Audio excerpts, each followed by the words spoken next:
Eu sou Tereza Nogueira, mulher, mãe e delegada de polícia. Mas isso tudo você já sabe. Portanto, sejam todas e todos muito bem-vindos ao podcast Chama a Delegada. No episódio de hoje, em comemoração aos 21 dias do ativismo pelo fim da violência contra mulheres e meninas, um episódio em parceria com o Comitê Vozes do Grupo Mulheres do Brasil, Núcleo Recife, nós queremos saber o que os homens têm a dizer sobre masculinidade tóxica. Chamamos homens da vida real para responder perguntas reais. Perguntas que cutucam os homens, que de alguma forma expõem seus medos, seus sentimentos e que muitas vezes sim atravessam as nossas mulheres. Cada homem respondeu sozinho, sem roteiro, sem ensaio e sem filtro. Diante das estatísticas estarrecedoras de violência recentes do nosso país e também do nosso estado, mulheres que tiveram suas vidas ceifadas, sendo arrastadas por automóveis conduzidos por ex-companheiros, mulheres que tiveram seus membros decepados, mulheres arremessadas do 10º andar de prédios, aprisionadas e mortas dentro de geladeiras, encontradas amarradas dentro de cestos de lixo. Tudo isso nos provocou a refletir. O que nós estamos fazendo enquanto sociedade civil que ainda não tem impactado da forma que a gente gostaria, no sentido da diminuição do feminicídio e da violência contra mulheres. Como congregar os homens e trazê-los para a linha de frente desse debate, para falar sobre masculinidade tóxica, sobre seus medos, sobre os desafios e trazê-los para o lado da gente, para o lado de cá, para o lado dos homens que acreditam num futuro com mais paz e justiça e respeito entre homens e mulheres. Nós perguntamos, onde vamos parar? Nós, do Chama Delegada e do Comitê Vozes do Grupo Mulheres do Brasil, Núcleo Recife, entendemos que a mudança real só vai acontecer quando os homens tiverem coragem para se expor, para falar de seus sentimentos e para combater essa masculinidade tóxica que tem ceifado a vida de muitas mulheres. A masculinidade tóxica só vai cair quando os homens se levantarem para fazer parte dessa luta em prol das mulheres. E agora vamos entrevistar Davidson Costa, gestor financeiro. Luiz Menezes, gestor organizacional. George Vinícius, publicitário. Alexandre Costa, corretor de imóveis. Eric Franklin, engenheiro de computação e também empresário. Marcelo Dantas, administrador de empresas. E Gustavo Coelho, produtor de audiovisual. Como você foi educado com relação à masculinidade? Como teus pais te ensinaram sobre ser forte, sobre ser homem? Lá em casa, sempre foi assim, minha mãe, por mais que pareça, né, a figura materna, geralmente é aquela pessoa mais acolhedora e tal, e por incrível que pareça, foi meu pai. Foi mesmo?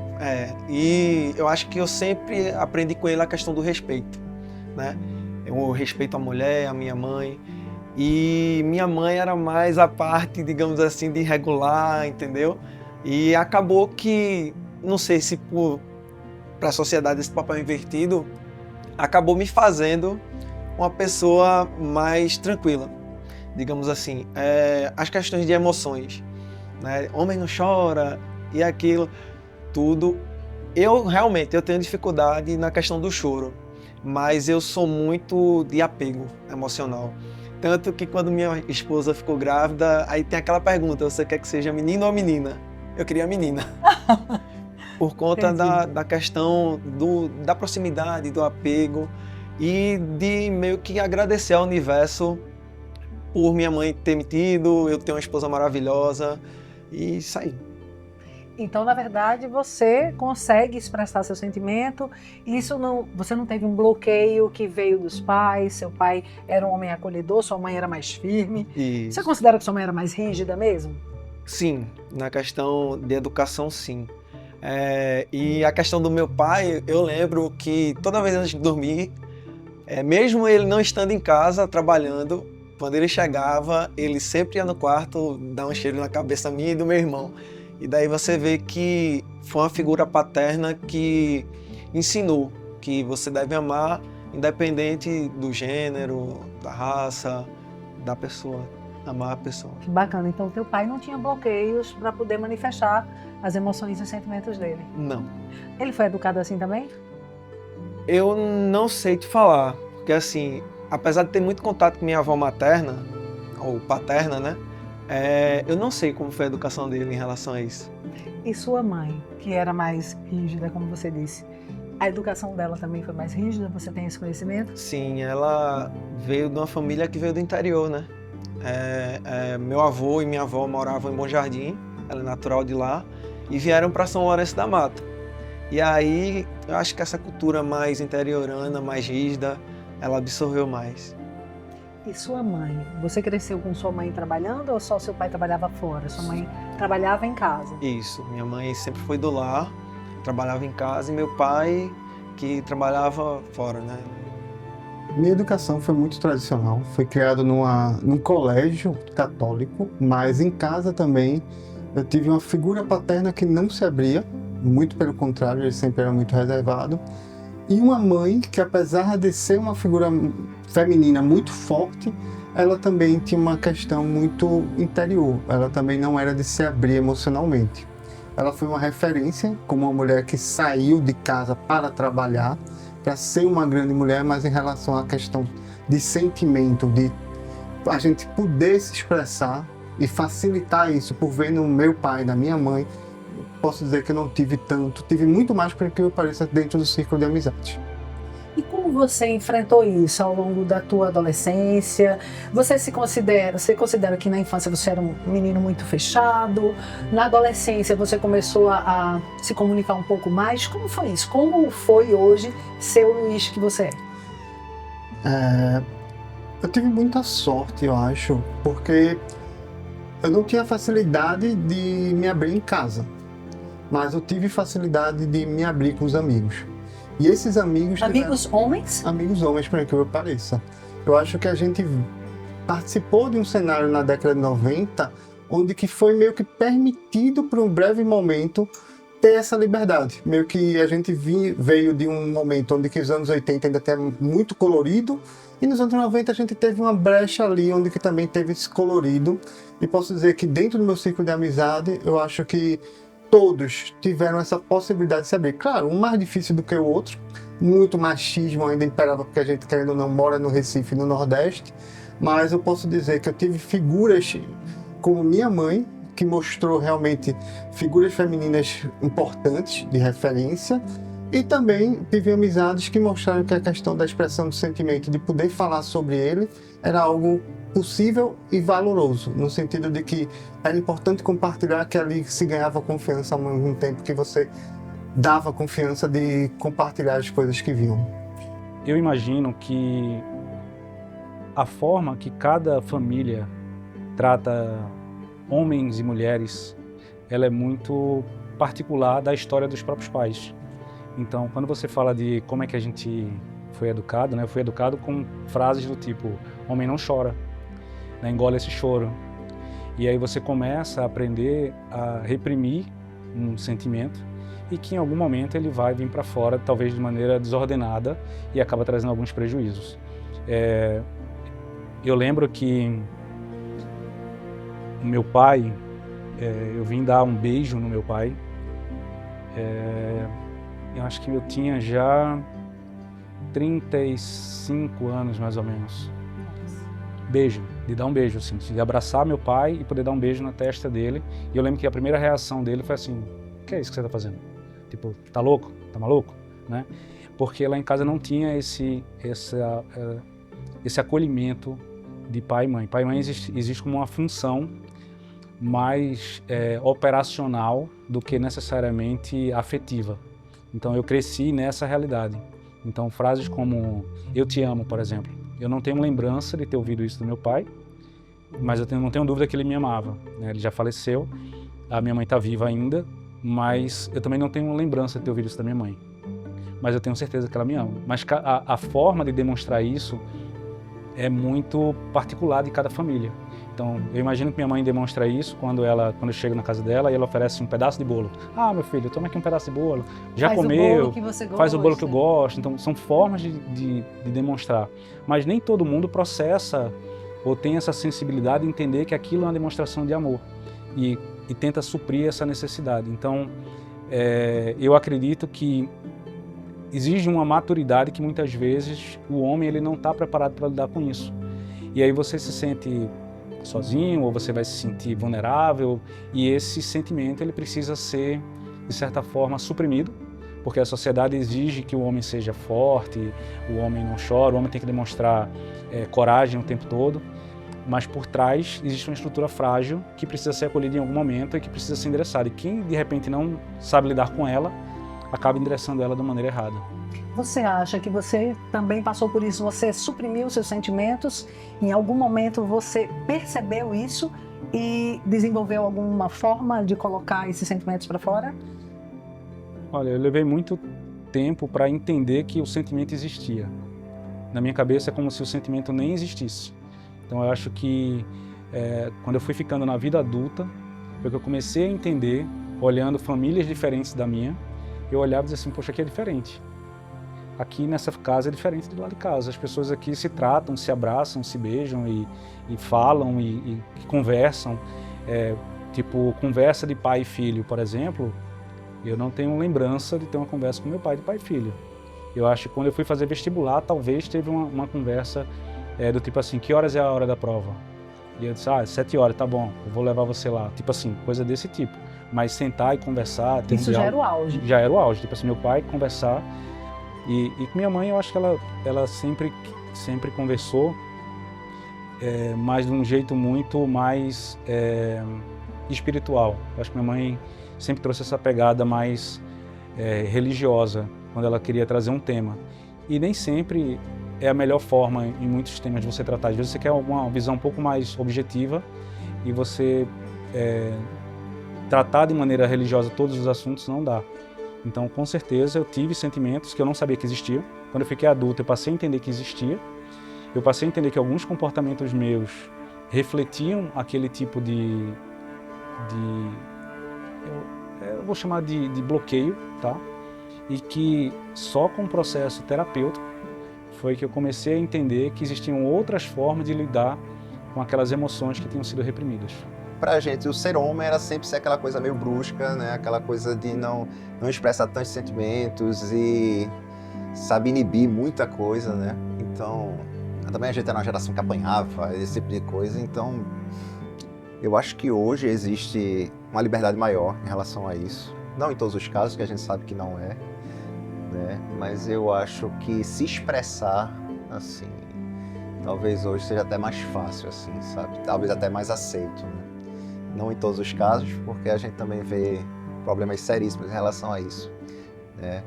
Mas, assim, quando a gente fala mesmo da homossexualidade mesmo, na época da gente era um tabu, era uma coisa muito, muito complicada, inclusive que todo mundo era muito escanteado, né? Então hoje, assim, eu já trabalho no meio que existem vários casais e tal, pessoas que são casadas, então existe essa evolução. E quando a gente começa a trabalhar com isso, a gente acaba convivendo de uma maneira muito mais pacífica, sabe, harmoniosa. E a gente convive com os maridos, com as esposas, né? Tem gente que tem filho adotado, sabe? Então, assim, é uma coisa que pra gente hoje é muito mais natural, né? Eu acho que isso faz parte também de uma evolução enquanto sociedade e uma evolução pessoal da gente também. Eu acho bem importante isso. Você foi ensinado que homem não chora, George? Escutei muito isso. Você chorava? Eu choro muito até hoje, assim. Choro muito. Eu assisto comercial e choro. Escuto uma música, às vezes. A minha esposa, Andressa, né? Às vezes me vê assim chorando, eu tô ouvindo um solo de uma guitarra, por exemplo. Então, assim, é uma sensibilidade que assim, eu também nunca escondi isso também, sabe? Eu sempre Então você ouviu que homem não chorava, mas isso não foi suficiente? Eu acho que pela educação também que eu tive, assim, também nunca foi tão repressora em relação a esse tipo de coisa, sabe? Eu acho que isso conta muito, né? E também, assim, outras coisas, assim, por exemplo, que eu acho que eu sou uma pessoa muito tranquila normalmente, né? Eu não tenho comportamentos, assim, violentos e tal. Muita coisa a gente sabe que a gente esconde também, né? Assim, mas uma coisa que assusta muito hoje, assim, é como a violência está associada diretamente com essa coisa do machismo, sabe? Então, existem algumas coisas que a gente vai amadurecendo com o tempo, por exemplo, né? Quando você é adolescente mesmo, você faz piada com homossexuais, faz piada com tudo em relação a isso. E aí quando você começa a conviver com pessoas com essas, eu não digo nem características, né? É uma condição, né? É uma condição, mas não é uma escolha, não é nada, né? É o que elas são. É o que elas são e simplesmente... E a gente convive, a gente ama do mesmo jeito, né? Mas eu já ouvi histórias, por exemplo, de gente que trabalhava comigo que estava uma noite e de repente foi agredido por um grupo de pessoas só pelo fato de estar com um namorado, sabe? Então, assim, esse tipo de coisa choca muito a gente e faz a gente repensar muita coisa, né? Do tipo, pô, tempo atrás eu tava fazendo piada em relação a esse tipo de coisa, sabe? Tava fazendo alguma piada, alguma coisa com um amigo que tivesse alguma característica, esse tipo de coisa. E a gente vê que era tudo muito bobagem, assim, né? Que é um processo de mudança na gente muito forte, assim. É interessante isso, porque temos dois pilares, né? O pilar do lado masculino e o pilar do lado feminino. Né? Então, nesta criação, se falar para você que o pilar feminino da mãe, ele foi muito mais forte, sem precisar, né, ter o reforço de ser, digamos, o pai do lado masculino. Por quê? Porque o que eu vejo e o que eu aprendi na minha vida é que não é o sexo que vai determinar como a pessoa vai passar, como a pessoa vai dar diretriz, como ela vai criar a segurança. Então, no meu lado de mãe, no lado feminino, né, ele trouxe muita firmeza. Talvez por ela ter passado, e logicamente lá atrás, hoje, né, a mulher ela tem um pouco mais de liberdade. Né, mas compare isso lá atrás. Então, aquele ensinamento daquela mulher, né, que vivia numa questão do regime mais fechado, e ela, não, minha filha. Primeiramente, entendeu? É você viver, você vai vivenciar para frente o que é o tratamento. Então, há uma frase que eu lembro disso ali, que uma vez ela me fez. Se eu tiver um problema, né, eu não preciso chamar um homem, eu chamo Deus. E com o tempo a gente fica pensando assim, eu nunca entendi aquilo. Né? E o que eu vejo hoje é que entre alguns homens, eles vão ter a sensibilidade de entender o que uma mulher precisa. E outros não. Não. Outros ainda não despertaram para essa necessidade de fazer algumas mudanças. A gente coloca no tema, né, de masculinidade tóxica. Eu poderia dizer, talvez o que esteja acontecendo hoje seja assim, a falta de masculinidade. O que é ser um masculino? O que é ser um homem hoje? A palavra homem, o que é que ela representa hoje? Entendeu? Não é o homem aquele, o provedor. Tudo bem, o homem ele pode ser o provedor, ele pode ser aquele que vai cuidar, ele vai ser aquele que vai proteger, que seja da mulher, que em comum acordo, os dois escolheram ter uma convivência. Sim. Então, o provedor... Combinado não sai caro. Não sai, porque numa relação ninguém entra obrigado, ninguém está com bola certa, de comum acordo, os dois teriam relação. Sabe? Então, determinados homens, quando eles chegam num ponto que eu imagino muito que seja de viés passados, de algumas situações que eles passaram lá atrás, que aquilo criou um déficit emocional, então ele precisa ter uma voz de comando, uma voz de mandar. Por quê? Por que não ter uma relação sadia? Por que não, quando você elege uma pessoa, o lado feminino, talvez já fosse nesse momento, mas como a questão é abrir o coração e passar uma mensagem, né, era para todos, né, que não tenham sentido, não tenham vergonha de dizer. Quando buscamos uma mulher, pensamos o quê? Ninguém quer uma mulher atrás ou lá na frente, nós queremos uma mulher que ande lado a lado. Se uma mulher não tem competitividade, se ela não conversa com você, se ela não estimula, se ela às vezes não cobra, qual o ponto de vista nisso, na relação? Ou você vai querer uma mulher que você a comande? Eu dou parabéns a vocês. Parabéns por hoje estarem, tem mulheres hoje que estão em instituições e elas convivem diretamente com homens, aquele lado machista ainda, que quando você tem uma posição maior, não poderia estar naquele local. Por quê?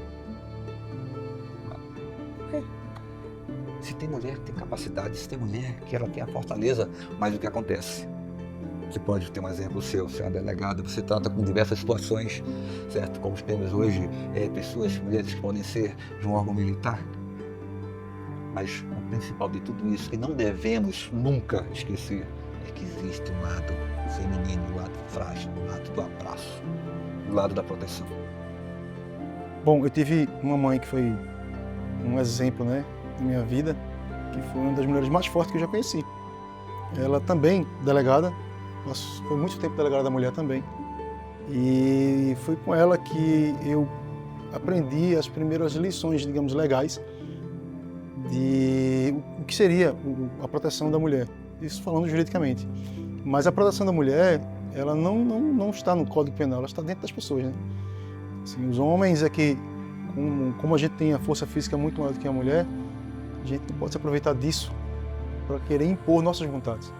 Então, o respeito, eu acho que é a melhor ferramenta que a gente pode usar para que as mulheres sejam respeitadas, protegidas, nossas mulheres e as mulheres do nosso Brasil, do nosso mundo, né? De alguma forma, Guga, a sua família, a sociedade te ensinou que para ser forte o homem não deveria chorar, por exemplo? Isso era uma cultura, não sei se ainda existe, como era antigamente, mas eu quando eu era pequeno, tinha muito disso, né? O homem não chora. E imagina isso na idade infantil dos meus pais, como seria dos meus avós. Então hoje a coisa é diferente, se entende de forma diferente. E não é porque você está chorando ou que você coloca seus sentimentos para fora que você diminui ou aumenta a sua masculinidade, enfim, não tem nada a ver com isso, na verdade. Hoje você tem essa consciência? Sim, inclusive é um ato de coragem, eu acredito que chorar. Acho que o homem se sente mais homem quando ele consegue pôr para fora o que ele sente. Tá. Chorar não é tão fácil. Você está falando que hoje você tem essa consciência, mas eu quero cavar mais fundo, porque esse episódio está aqui para isso mesmo. Sim. Posso cavar mais fundo? Vamos lá? Você disse para mim que hoje você tem essa consciência de que falar sobre sentimento, que ser forte, não tem nada a ver com não olhar para os sentimentos, não chorar. Exatamente. Mas na vida real, você foi ensinado que tudo bem chorar, ou você de alguma forma também viveu essa geração de homens que não podiam chorar? Eu vivi essa geração específica, inclusive. Na minha infância, a gente meio que ouvia muita frase, tipo, engula o choro, homem não chora. Não, rapaz, engula o choro, homem não chora. E aí o que acontece? A gente meio que ficou adestrado, né? Com esse tipo de comportamento, de cerceamento de sentimentos. Você não tinha acesso ao que era seu por natureza, que era sentir e pôr para fora. O que naturalmente seria feito se por acaso não tivesse esse tipo de impedimento. E hoje é engraçado. Isso produziu, de alguma forma, Guga, danos em você? Você consegue chorar? Não, eu não consigo chorar, é isso que eu ia dizer agora. Eu não sei porquê, mas assim, eu sinto a emoção, o olho às vezes enche, dá aquele nó na garganta, mas volta dali mesmo. E assim, não que eu não queira, eu gostaria muito, mas é uma coisa que eu desaprendi, digamos assim, a lidar. Então você se esforça até para chorar, mas não consegue? Mas ali realmente não sai. Acho que o treinamento foi bem... Rapaz, esse treinamento foi forte, não foi? Foi. Então, muitos passaram por isso, acredito. Você enxerga isso como um prejuízo hoje para a tua vida, Guga? Claro que sim. Por quê? Por quê? Porque eu acredito que o choro, tantos outros sentimentos, mas assim, o choro principalmente, ele é uma forma de você descarregar, inclusive dizem que algumas toxinas são colocadas para fora, mas eu acho que a toxina psicológica é que mais machuca, mais prejudica. A gente termina deixando guardado isso, as coisas. Uma válvula de escape seria realmente colocar para fora por meio de lágrimas, né? Por meio desse tipo de prática, mas... Da expressão dos sentimentos, da sim, fala. Claro. Mas a gente, pelo menos eu e muitos, né? Como diria um amigo que recentemente falou uma coisa que achei interessantíssima. É raro, mas acontece muito. Ele diz isso, essa expressão, mas assim... É uma forma de você zerar aquilo, eu acredito. E botar para fora e assim, pronto, agora de novo. Como se fosse pegar um novo fôlego. E aí termina que quem não consegue fica acumulando esse fôlego e cada vez o peito não cabe mais. Então me diz na prática como é que você tem feito, já que você não consegue chorar, você sente seus sentimentos, dá para viver sem ter sentimentos, sem trabalhar esses sentimentos, dá? A gente tem que sobreviver, né? Então, mas Como aí, é que você tem feito isso? como diria o escritor Pierre Rivail, o corpo fala. e às vezes o corpo grita, né? E você termina com psoríase, termina com ansiedades, com várias outras formas, né, de demonstrar aquilo que poderia sair e levar tudo com um simples ato de alguns minutos. Mas é aquela história. É o que tem para hoje, né? Na realidade, eu não tinha total liberdade, né? Mas também não tive repressão. Eu fui uma pessoa que fui criado. Eu sou o mais novo de... Minha mãe teve 15 filhos. Nossa. Eu 11, né? Foram 6 homens e 5 mulheres. Hoje eu já perdi 2 irmãos. Meu pai era militar, mas assim, a gente tinha uma boa excelente convivência familiar, enfim. Minha mãe era, apesar de meu pai ser militar, era ela que mais dominava dentro de casa. E meu pai sempre dizia, qualquer coisa que a gente ia, quero fazer isso, resolve com sua mãe, entendeu? Então, eu não tive nenhum problema assim tanto que hoje, vamos dizer assim, sou casado há 39 anos, vou fazer 40 anos de casado para o ano, se Deus quiser, em maio. Tenho 2 filhos homens, um com 36, outro com 34. Acho que demos uma excelente educação a todos os 2, estão bem encaminhados, né? Tenho 3 netinhos, 2 meninas. Aí a preocupação de tudo isso que a gente vê, porque a gente está vendo no dia a dia essas reportagens, essas coisas em mídia, enfim, essa violência contra a mulher, né? E você fica assustado. O que é que eu tenho para oferecer para minhas netas? O que é que vai acontecer? Né? Então, eu não me sinto que... Na sua infância, você não foi nunca terrível. tive problema. Nunca tive Então, problema. desde pequeno, você falava sobre seus sentimentos? Sim, nunca tive. Assim, hoje ainda continuo todo tipo de conversa com minha esposa, com minhas noras, e são mulheres. Então, me dou muito bem com mulheres. Tenho amigas mulheres. Às vezes, mais do que homens. Você tinha problemas para chorar? Chorar era coisa de mulher? Ou você podia chorar, Não, expressar suas emoções com tranquilidade? nunca tive esse problema, não. Como também criei meus 2 filhos dessa mesma forma. Então você tem que botar seus sentimentos para fora. Não adianta você guardar, né? Então eu nunca tive esse problema comigo, nunca tive vergonha, não. Eu sempre procurei tentar de alguma forma extravasar, né? E aqueles homens que reprimem os sentimentos? Isso é horrível. Para mim, eu acho que é horrível. Porque aquilo vai juntando, aquela mágoa vai ficando, aquela coisa vai ficando, vai crescendo dentro de você. Tem mais, não é nem só chorar. É sentar e conversar e desabafar. Tudo que você guarda, eu acho que é ruim, né? Eu acho que a gente tem que realmente conversar. Ou procura ajuda, se não pode conversar com um amigo, com um pai, com a mãe, se tem dificuldade, mas você tem que de alguma forma extravasar, né? E nunca querer se apropriar de tudo. Não pode se apropriar. Ninguém é de ninguém. E aí, gostou do episódio de hoje? Tudo que você ouviu aqui contribuiu para uma mudança que se quer urgente? Então, se você gostou, já sabe. Curte, comenta e compartilha com todo mundo, com as amigas, com os amigos, com a família. O episódio de hoje teve o apoio da Astral Veículos, do Salão Beauty True Madalena, da Faz Contabilidade, Instituto Faneco, Grupo Mulheres do Brasil, Núcleo Recife e Estúdio Delivery. Te espero aqui no Chama Delegada, um cheiro no seu coração e até o nosso próximo episódio.